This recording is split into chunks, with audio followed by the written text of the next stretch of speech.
Salut à tous, alors je vous avais demandé sur Facebook ce que vous vouliez comme recette, comme vidéo, et vous m'avez répondu « Olivier, on veut des petits feuilletés pour l'apéro ». Donc ça tombe bien, on va en faire 5 aujourd'hui, 5 petites recettes rapides et faciles de feuilletés pour l'apéritif. Alors pour toutes les recettes, vous retrouvez les ingrédients, comment faire, tout ça, je mets tout dans la barre d'infos juste en dessous.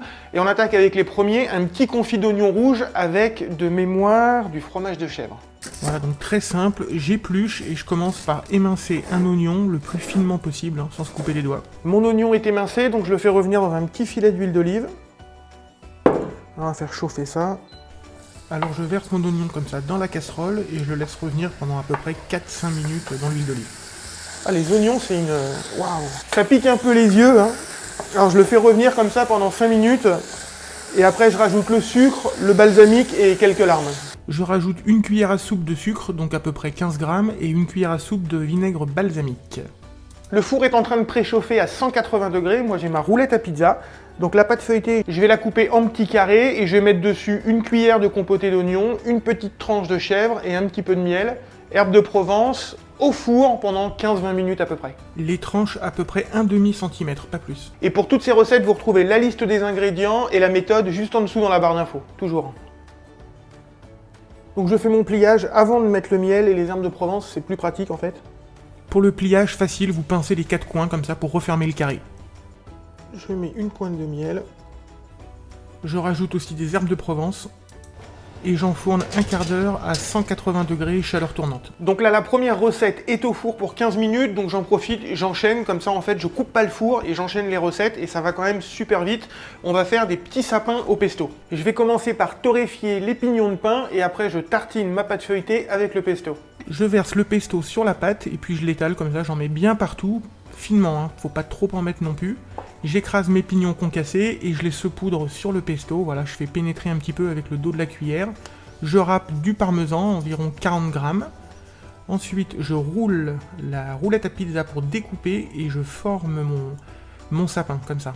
Je les pique et je les mets sur une plaque de cuisson. La place dans le four est libre, j'en profite pendant à peu près 15 minutes. 180 degrés, pareil. Troisième recette, donc un grand classique. Ici, j'ai mis de la crème que j'ai mélangée avec de l'aneth. Et en fait, je vais l'étaler sur une pâte feuilletée, poser du saumon, un petit peu de jus de citron, rouler, couper. On va faire cuire au four. On va le dorer aussi au jaune d'œuf et on va le faire cuire au four tranquillement. Donc comme tout à l'heure avec le pesto, je verse la crème, je l'étale pas trop non plus, parce que ça va couler. On est bon, on va pouvoir mettre le saumon. Alors on essaie de le répartir pour qu'il y en ait un petit peu partout. Alors j'avais coupé les tranches de saumon juste avant pour que ce soit plus facile quand même. Et je rajoute un jus de citron, un demi-citron, un peu plus. Et ensuite, il n'y a plus qu'à rouler. Voilà, c'est tout. Voilà, le roulé est prêt, donc je vais quand même le mettre un petit peu au congélateur pour pouvoir le couper facilement. Et puis pendant ce temps-là, j'enchaîne avec la suite des recettes, tout simplement.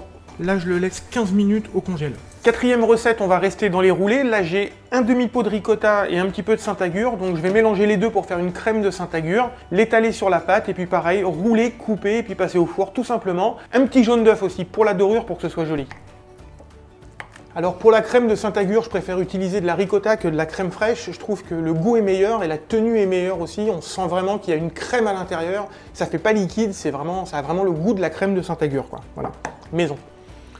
Et maintenant, on tartine. Donc comme tout à l'heure, j'en mets généreusement, mais pas trop non plus, faut pas abuser. Là, j'ai envie de tester quelque chose que j'ai jamais fait encore. Je vais mettre des noix concassées à l'intérieur pour voir ce que ça donne. Voilà, donc c'était l'inspiration. Donc j'ai rajouté l'équivalent d'une grosse poignée de noix que j'ai saupoudré comme ça dessus. Et comme tout à l'heure, j'ai roulé tout ça. Donc j'ai mon roulé au Saint-Agur et je vais faire l'échange avec le roulé au saumon.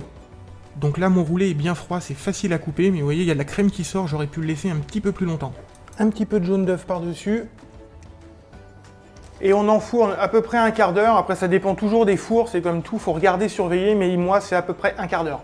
Pareil, je coupe mon roulé au pesto que j'ai récupéré dans le congélateur. Alors ceux-là, c'est un grand classique, mais je dois vous avouer qu'avec les petites noix à l'intérieur concassées comme ça, j'ai hâte de voir ce que ça va donner au goût, surtout. Et ça, pareil au four, 15 minutes, 180 degrés. Dernière des 5 recettes, je vais mettre un petit peu de jaune d'œuf sur des petits carrés de pâte feuilletée. Je vais les faire cuire et après, comme ça, je pourrais poser dessus un petit guacamole maison et des crevettes que je vais faire poêler comme ça avec un petit peu de piment. Puis je les mettrai droites, je les poserai droites dessus et ce sera terminé. Je badigeonne et j'enfourne 10 minutes à 180 degrés. Après, je coupe un avocat en deux, voilà. Donc pour mon guacamole, je vais utiliser 2 avocats, un petit peu d'huile d'olive, du sel, du piment d'Espelette. J'ai oublié, il faut aussi du citron vert, bien sûr. Sinon il va noircir. Voilà, les feuilletés sont prêts, le guacamole également. Donc maintenant je vais faire revenir dans un petit peu d'huile les crevettes avec un petit peu de piment d'Espelette. Et puis voilà, puis après on dresse. Petite astuce au passage pour savoir si l'huile est chaude, je crois que je vous l'avais déjà donné. Prenez une cuillère en bois et vous la posez sur l'huile. Et si ça fait des petites bulles, c'est que c'est prêt. C'est qu'on peut y aller. Donc là on a les petites bulles, donc on est à température, on peut mettre les crevettes. Je fais revenir mes crevettes tranquillement dans l'huile d'olive. Je rajoute comme ça un petit peu de piment d'Espelette, petite cuillère à café. Pour le dressage, j'enlève le haut comme ça du petit feuilleté pour faire un trou à l'intérieur. Et à l'intérieur du trou, je vais mettre du guacamole avec une petite cuillère à café, c'est assez facile. Et ensuite, je pose ma crevette. Voilà, celui-là est terminé. D'ailleurs, tous les autres sont terminés, regardez.